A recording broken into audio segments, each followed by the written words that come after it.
아멘. 예레미야 1장 4절에서 7절까지의 말씀을 이 새벽에 함께 보겠습니다. 구약성경 예레미야 1장 4절에서 7절입니다. 제가 가진 구약성경 1050면에 기록되어 있습니다. 우리 예레미야 1장 4절에서 7절까지의 말씀을 한 목소리로 우리 가정에 계신 교우분들도 함께 읽겠습니다. 여호와의 말씀이 내게 임하니라. 이르시되 내가 너를 복중에 짓기 전에 너를 알았고 네가 태에서 나오기 전에 너를 구별하였고 너를 열방의 선지자로 세웠노라 하시기로 내가 가로되 슬프도소이다. 주 여호와여 보소서 나는 아이라 말할 줄을 알지 못하나이다. 여호와께서 내게 이르시되 너는 아이라 하지 말고 내가 너를 누구에게 보내든지 너는 가며 내가 네게 무엇을 명하든지 너는 말할지니라. 아멘. 여러분, 세상에서 지구에서 이 지구상에서 가장 살인율이 높은 나라가 있습니다. 그 나라는 얼마나 살인율이 심각한지 하루에 약 22명 이상 매일같이 살인이 일어나서 목숨을 잃는 나라가 있다고 합니다. 그 나라는 멀지 않은 곳이고 작년에는 우리가 그곳에 단기 선교라는 큰 주제를 가지고 섬기고 돌아왔던 땅입니다. 바로 엘살바도르라는 나라입니다. 작년 6월에 제 아내가 임신을 하고 있었는데요. 아내가 입 터지시면서 뭘 먹지 못한다고 제가 참 어리석게도 이걸 말씀을 드렸다가 어떤 권사님께서 마음에 좀 다가오셨는지 맛있는 거 사주라고 저희 가정에 제 기준으로는 참 큰 돈을 섬겨주셨어요. 그래서 그거를 저희는 저희 가정 그런 거 오면 이제 쓰지는 않는다고 제가 몇 번 말씀드렸는데 목회자들이 다 그렇습니다. 뭐가 생겼다고 해서 그걸 이거 좋다 그러고 막 그렇게 하지 않습니다. 이걸 왜 주셨을까? 그러던 차에 작년 6월에 CNN 뉴스를 봤던 것 같아요. 이렇게 뉴스를 보다가 갑자기 한 남자가 여자아이를 어깨에다 메고 강가에 엎어져서 죽어있는 모습이 뉴스에 그게 나오더라고요. 그러면서 그 취재를 한 기자가 그런 얘기를 하더라고요. 엘살바도르에서 탈출을 했는데 너무 살기 힘든 땅이라 아이를 데리고 국경을 넘어서 오다가 멕시코에서 이제 마지막 강을 건너서 미국에 오려고 그래서 아이를 목에다가 먼저 건넜대요. 근데 아이가 우니까 가서 아이를 다시 목에다가 이렇게 메고 쇼츠 안에 이렇게 넣어놨더라고요. 넣어서 아이가 아빠 목을 꼭 잡고 이제 아내를 데리러 가다가 이 물에서 빠져서 이제 익사를 한 거예요. 아이가 이제 23개월이라는데 아빠의 이제 목을 콕 부여잡고 아이가 이제 죽어 있더라고요. 아내랑 그 TV를 이렇게 보다가 어떡하면 좋나. 세상에 참 어려운 나라가 많습니다. 거기 가서 복음을 전한다는 건 죽을 수 있잖아요. 세계에서 살인율이 제일 높은 나라지 않습니까? 하루에도 20명 이상씩 지금도 죽어나가고 있고 범죄율이 그렇게 높은 나라. 올해도 이슈가 되지 않았습니까? 그런데 거기를 복음을 전하겠다고 가시는 분들이 있잖아요. 거기 죽는 줄 알면서 가는 사람들이 있습니다. 그분이 대단한 것 같지만 저는 그렇게 생각합니다. 여러분, 그런 사람을, 우리같이 연약한 사람들을 선교사로 세워서 그 열방 땅에다가 죽는 줄 아는 대로 하나님께서 은혜가 얼마나 위대하신지 그 은혜로 덮으셔서 죽는 줄 아는 땅에 복음 전도자를 보내시는 거예요. 여러분, 진리는 그런 겁니다. 죽는 줄 알지만 그 진리의 가치가 너무나 위대하고 가치 있기 때문에 죽는 줄 알면서도 가는 거예요. 그게 은혜 받은 사람인 거 아시죠? 여러분, 그게 비단 한 선교사의 이야기로 끝나서는 되지 않지 않습니까? 그러고 나서 거기를 섬겨야 되겠다는 생각이 들었어요. 하나님이 얼마나 가슴 아프시겠어요. 사람이 그렇게 죽어나가는 땅에 정말 생지옥 같은 땅을 벗어나서 잘 살아보겠다고 그 젊은 아빠도 아이들 데리고 가족들 데리고 국경을 넘었을 거 아닙니까? 지금이라고 좋아졌을까요? 지금도 똑같은 상황이라고 합니다. 엘살바도르에 떠나 있는 우리 황영진 선교사님 소식이 국민일보에 실렸는데요. 같이 협력하시는 현지 알프레도라는 목사님이 지난 8월 10일에 교통사고로 하나님 부름을 받았답니다. 하나님 부름 받아서 주님 곁에 갔으면 좋죠. 이거 좋다고 말해야죠. 우리가 장례식에 올 수 있습니까? 그러나 가족들이 있지 않습니까? 아내가 33살이고 딸이 둘이 있대요. 엘살바도르를 제가 잊지 못할 이유가 있지 않습니까? 제가 그 땅에 관심을 갖고 기도했고 거기서 탈출해 나온 그 아이의 익산 변사체를 보면서 내외가 기도했다고요. 이게 참 이런 나라가 있구나. 그리고 기도하는 마음으로 기도하다가 이거 권사님이 주신 거 우리가 쓰면 안 되겠구나. 저기 보내라고 하나님이 우리에게 주셨구나. 그래서 적지만 저희가 내외가 기도하고 조금 더 보태서 작년에 선교팀으로 가시는 우리 선교팀에게 선교비를 조금 이렇게 섬길 수 있었어요. 그래서 제가 거기를 잊지 못하는 겁니다. 그냥 올해 단기 선교 가는구나. 그러면 거기를 기억할 리가 없습니다. 마음이 움직이고 기도가 되어지고 거기에 나의 섬김이 있기 때문에 관심이 가는 거고요. 잊을 수가 있나요? 엘살바도르 나라라는 이름만 떠오르면 거기 내가 기도하고 있는 땅인데 하나님이 가슴 아파하시는 땅인데 어떻게 있겠습니까? 거기서 또 이런 비보가 전해져서 국민일보에 실렸다고 합니다. 여러분 좀 관심을 가져주시고요. 우리 어렵잖아요? 여러분 세계를 돌아보시는 하나님의 마음으로 세상을 보세요.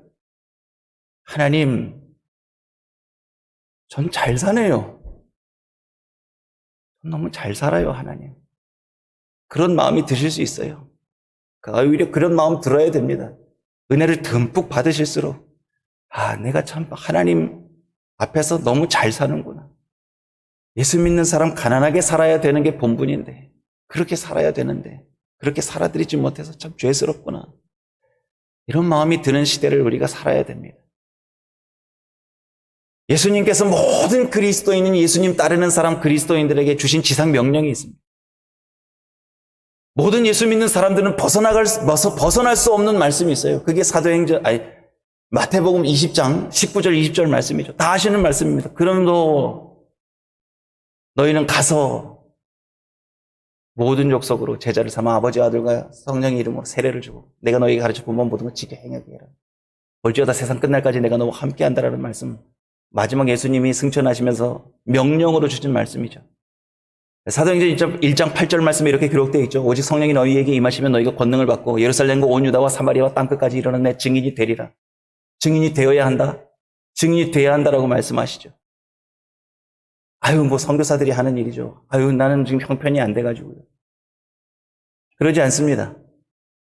우리를 부르신 목적은 하나라고 제가 늘 말씀드립니다. 그럼 어떻게 해야 됩니까? 무엇을 해야 됩니까? 왜 갑자기 예레미야서를 보다가 왜 그런 이야기가 오늘 시작됩니까? 하나님께서 하나님을 만난 모든 하나님의 사람들은 열방을 향해서 부르심을 받았다는 걸 구약 성경에서 우리가 발견하기 때문에 그렇습니다.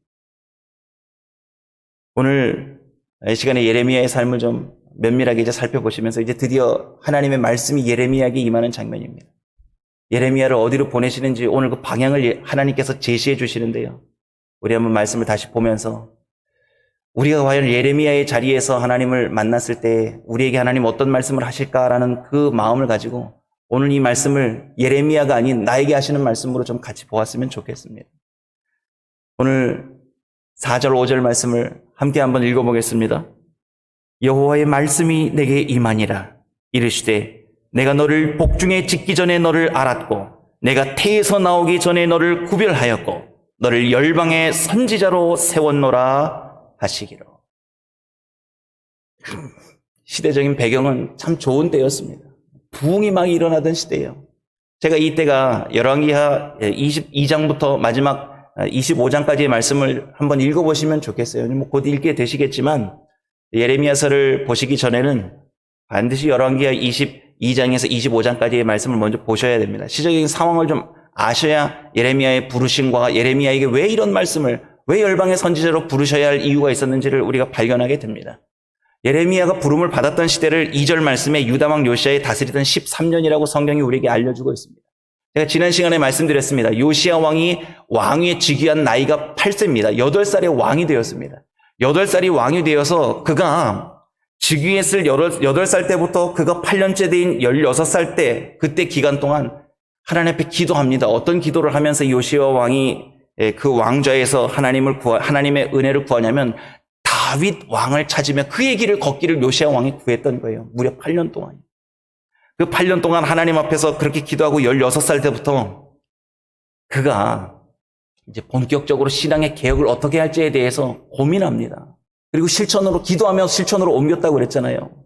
그래서 그가 재위한 지 12년째 되더니, 그러니까 8살에 왕이 돼서 12년이 됐으니까 20살이 되지 않았습니까? 20대가 딱 돼서 20살이 되자마자 우상을 회파해버립니다. 산당을 철폐하고요. 가증하게 섬겼던 우상들을 다 갖다가 빻아버립니다. 부셔버립니다. 강력한 신앙 개혁 운동을 펼칩니다. 그 말씀이 추격적으로 잘 기록된 말씀은 어디에 있냐면 역대하 34장에 기록되어 있습니다.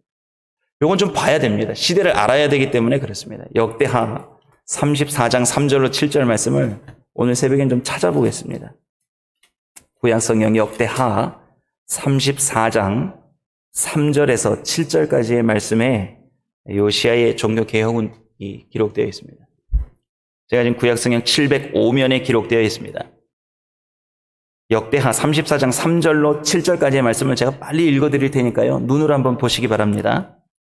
34장 3절입니다. 오히려 어렸을 때 곧 위에 있는 지 8년에 그 조상 다윗의 하나님을 비로소 구하고 그 12년에 유다와 예루살렘을 비로소 정결케 하여 그 산당과 아세라 목상들과 아로새긴 우상들과 부어 만든 우상들을 제하여 버리매 무리가 왕의 앞에서 바알들의 단을 회파하였으며 왕이 또 그 단 위에 높이 달린 태양신들을 찍고 또 아세라 목상들과 아로새긴 우상과 부어 만든 우상들을 빻아 가루를 만들어 거기 제사하던 자들의 무덤에 뿌리고 제사장들의 뼈를 단 위에서 불살라 유다와 예루살렘을 정결케 하였으며 또 므낫세와 에브라임과 시므온과 납달리까지 사면 황폐한 성읍들에도 그렇게 행하여 단들을 회파하며 아세라 목상들과 아로새긴 우상들과 빻아 가루를 만들며 온 이스라엘 땅에 있는 모든 태양상을 찍고 예루살렘으로 돌아왔더라.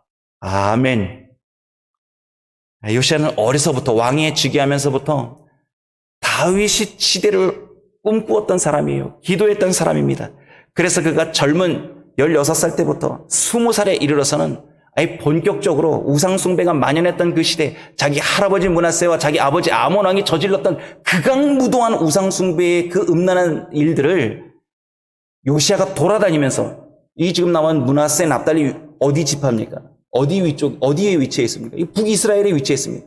그러니까 이 요시야 시대에 이 요시야 왕이 어린 나이에 굉장한 개혁의 의지를 가지고 북이스라엘까지 올라가서 어마어마한 일들, 선대 왕들이 하지 못했던 일들을 해냅니다. 그래서 요시야 왕을 우리가 꼭 기억해야 됩니다. 그가 20살 청년, 한창 젊음의 패기와 열정이 끌어오르는 그 열심이 극에 달했던 때가 역대하 34장 말씀을 읽어보니까 재위한 지 몇 년째요? 12년째입니다.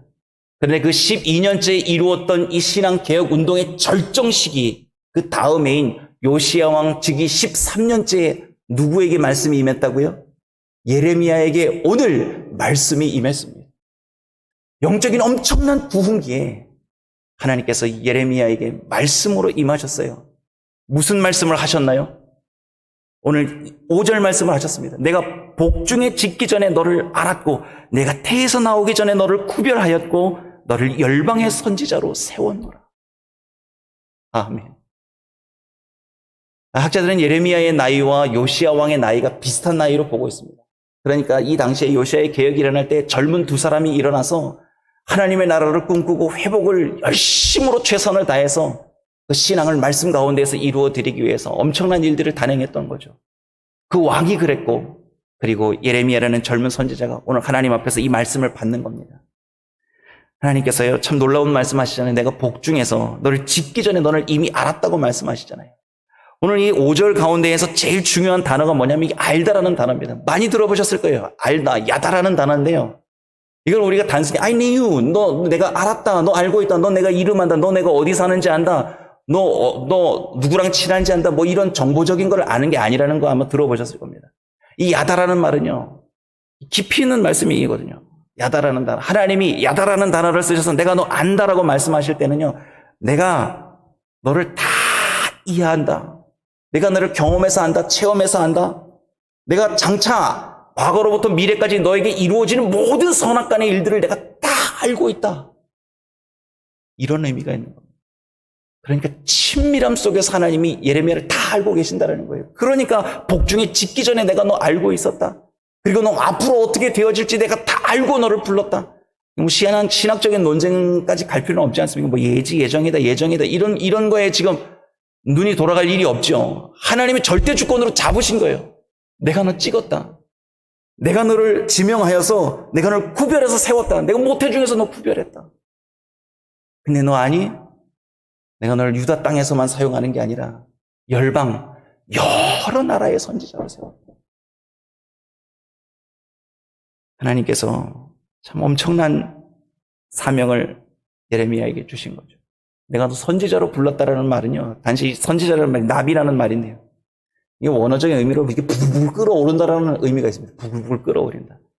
이 부글부글 끓어오른다라는 나비, 선지자의 이 단어의 의미를 가지고 예레미야서를 읽다 보면 예레미야 20장 9절에 보면 바술이라는 사람한테 예레미야가 수치를 당하고 모욕을 당하고 착고에 차이고 뭐 하여튼 어려움을 엄청 당합니다. 그때 예레미야가 너무 심령이 상해서 하나님 앞에 이런 호소를 합니다. 예레미야 20장 9절에 보면요. 내가 다시는 여호와를 선포하지 아니하며 그 이름으로 말하지 아니하리라 이렇게 얘기합니다. 그런데 예레미야에게 한두 번 이런 게 아닙니다.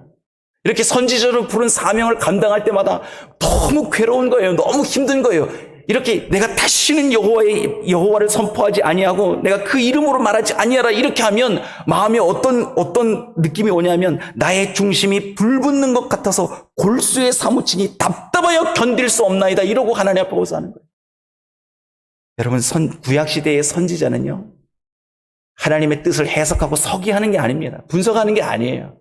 선지자는 부름을 받으면 어떤 사역을 하는 거예요? 너 가서 내 말 전해라 그러면 그 말씀을 가가지고 누구든지 어디든지 가서 그대로 전하는 게 선지자가 하는 일입니다. 예레미야가 좋은 말 전했을까요? 여러분 우리가 요시야의 개혁이 완성되고 한창 신앙 부흥운동이 일어났다라고 우리가 이 배경을 알고 있지만 이 이면에는 또 다른 게 숨겨져 있습니다. 왜냐하면요. 요시야 왕과 예레미야는 뜨거웠어요. 하나님에 대한 열심을 가지고 개혁운동을 펼쳤어요. 그런데 산당에서 먹고 살았던 사람들, 우상을 깎아서 팔아서 먹고 살았던 사람들, 자기의 안위와 복을 빌어야 될 대상을 가지고 있어야만 마음이 편안했던 그런 사람들은 지금 자기가 의지하고 그동안 아껴뒀던 보물을 다 빼앗길 것 같고 자기의 밥그릇을 빼앗길 것 같은 그런 상황이 처한 거죠. 하나님은 기뻐하셨지만 사람들은 싫어하는 거예요. 그렇기 때문에 예레미야가 나가서 하나님의 말씀, 하나님의 정의, 하나님의 진리를 그대로 전하면 사람들이 싫어하는 거예요. 돌을 던지고 침을 뱉는 거예요. 욕하는 거예요. 착고를 채우고 가두는 거예요. 너 말하지 마라. 심지어 이런 말까지 있습니다. 죽여버린다. 한 번만 그 말하면 내가 아주 그냥 너 죽여버린다. 이런 식으로 협박까지 하는 겁니다. 그런데 선지자 나비로 부른 사람, 선지자로 부름을 받은 사람들은요. 침뱉음을 받아도요. 억울하게 따기를 맞아도요. 옥에 갇혀도요. 돌에 맞아도요. 죽을 위협을 당해도요. 하나님이 말해 그러면 해야 되는 게 선지자입니다. 그래서 예레미야는 수많은 박해 가운데에서 하나님의 말씀을 전하게 되는 거예요. 그래서 불같이 끓어오르는 그 말씀을 참을 수가 없는 거예요. 그 사명이 나를 끌고 가는 거예요. 그 부르심이 나를 끌고 가는 겁니다. 여러분 우리는 부르심이 하나이고 갈 곳도 하나요. 우리가 만날 분도 한 분이십니다. 그 길에 우리가 부름을 받고 은혜를 받았기 때문에 우리가 복음 안에 있고 은혜 안에 있으면 뜨거워지고 복음을 들으면 하나님 앞에서 내가 어디를 향해 기도해야 됩니까? 어느 땅을 위해, 누구를 위해, 어느 영혼을 위해 하나님 내가 하나님 앞에 뜨거운 마음에 뜨거운 눈물을 흘리며 오늘 이 시간 기도해야 됩니다. 그 예레미야의 마음이 우리 안에도 지금 있어야 되는 거죠. 그 마음을 붙잡은 사람이 하나님의 일을 하는 겁니다. 그러니까 죽는 줄 알면서도 일하는 거예요. 그렇기 때문에 하나님을 섬길 때 욕먹을 줄 알면서도 하나님 앞에 섬기는 거예요. 진리이기 때문에 때로는 부딪힘이 있고 그것이 때로는 내가 감당할 수 없는 희생을 하나님 앞에 드려야 될 요구될 때에도 그걸 마땅한 것으로 여기고 하나님 앞에 그렇게 살아드리는 게 그리스도인의 삶이라는 거예요. 그걸 우리가 오늘 예레미야에게서 배워야 합니다. 예레미야가 반응합니다. 내가 이르되 슬프도소이다.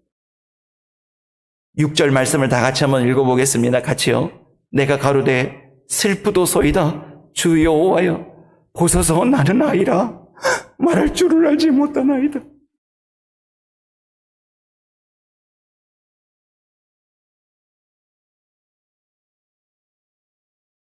예레미야가 저를 아입니다라고 표현했던 이 아이라는 말이요, 사실은 여호수아도 썼더라고요. 여호수아도 부름을 받았을 때 모세에 이어서 하나님께 쓰임 받을 때 자기가 아이라는 표현을 썼는데요, 구약 시대의 아이라는 표현은 장가가지 않은 총각들이 자기를 낮춰서 표현할 때 아이라는 표현을 씁니다. 그러니까 결혼하지 않은 총각의 나이.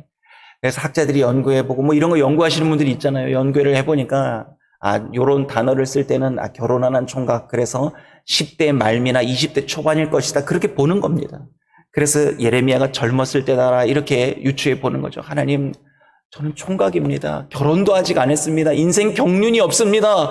저는 많이 살아보지 못했고 경험이 없어서 하나님의 말씀을 담당할 수 없는 사람입니다. 말할 줄도 모르는 연약한 사람입니다. 제 상황이 선지자로 부름받을 만한 자격이 없는 그런 사람입니다. 하나님, 그렇게 예레미야가 하나님 앞에 고백하는 거예요. 근데 하나님께서 뭐라고 말씀하세요? 오늘 7절 말씀이에요. 다 같이 한번 읽어보겠습니다. 여호와께서 내게 이르시되 너는 아이라 하지 말고 내가 너를 누구에게 보내든지 너는 가며 내가 네게 무엇을 명하든지 너는 말할지니라. 아멘. 누구에게 보내든지 가고 무엇을 명하든지 말하라고 하시잖아요. 아이라 말하지 마라. 자격 없다 말하지 마라. 연소하다 말하지 마라. 내가 말했잖니. 내가 너를 복중에 짓기 전부터 내가 야다했다. 내가 너 알고 있다. 모든 것을 알고 있다. 만세 전부터 너의 가문에 네 모든 조상과 네 태초부터 내가 너를 준비해 왔는데, 그래서 내가 오늘 말하자니 내가 너를 야다한다라고 말하지 않니? 내가 너를 다 한다라고 말하지 않니? 그러니 아이라고 말하지 마라. 내가 너와 함께 해줄 거다. 우리가 읽지는 않았지만요, 8절 말씀에 이런 말씀이 기록되어 있어요. 너는 그들을 인하여 두려워 말라. 내가 너와 함께하여 너를 구원하리라. 나 여호와의 말이니라. 여러분, 우리가 신앙생활 하면서요, 이런 때를 만나야 정말 우리의 신앙이 반듯하게 서는 것 같다라는 생각을 제가 가끔 합니다. 어떻게 우리가 어려움 없이 하나님의 진리를 깨달을 수 있겠습니까? 복음의 은혜를 정말 깨달았는데 어떻게 우리가 위기의 순간 앞에서 하나님 난 못하겠습니다 이러고 부자 청년처럼 등을 돌리겠습니까? 하나님께서 다 한다, 걱정하지 마라, 두려워하지 마라, 내가 너를 구원할 거다라는 이 말씀 한마디면 죽는 줄 알면서도 하나님이 원하시는 뜻을 위해 달려갈 수 있는 거죠. 예레미야는 그래서 하나님의 부르심 앞에 열방의 선지자라는 직분을 순종하게 됩니다. 많이 어려우시죠? 많이 힘드시죠? 이제 9월달부터는 이런 얘기 안 하려고 합니다. 여러분, 오히려 우리가 이런 고백을 했으면 좋겠어요. 여러분, 지금 우리가 지금까지 믿음을 구하면서 살았는데요, 이제 9월부터는 그 믿음으로 사는 기회를 얻었습니다. 이제는 우리에게 주신 믿음으로 살 기회를 얻었으니 우리 믿음으로 감사하고 믿음으로 찬양하고 믿음으로 예배하고 믿음으로 하나님 앞에 섬기며 살았으면 좋겠습니다.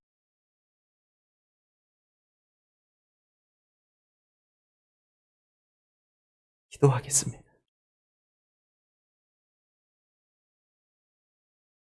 하나님, 저항할 수 없는 하나님의 그 구속하신 은혜를 감사합니다. 선지자로 세우시고 우리를 열방의 복음 전도자로 세우신 하나님의 은혜, 하나님의 사랑, 너무나도 귀한 것이기에 감사드립니다. 이 놀라운 구속하심과 사랑과 부르심 안에서 그 무엇도 그 누구도 끊을 자가 없기에 오늘도 감사 찬송하면서 열방을 통치하고 다스리며 구속하신 은혜를 입은 자들이 모두가 열방의 선지자로 파송되는 그날을 꿈꾸시는 그 하나님 앞에 이 하루도 기도하면서, 열방으로 보내신 선교사님들을 위해 기도하면서, 예레미야가 눈물로 주님의 부르심 앞에 응답해서 순종했던 것을 기억하면서 이 하루도 우리의 삶의 자리에서 기도하며 최선을 다해 우리의 형편을 따라 섬기며 후원하며 동역하며 살아드리는 이 하루가 되기를 예수님의 이름으로 기도드립니다. 아멘. 하늘에 계신 우리 아버지여, 이름이 거룩히 여김을 받으시오며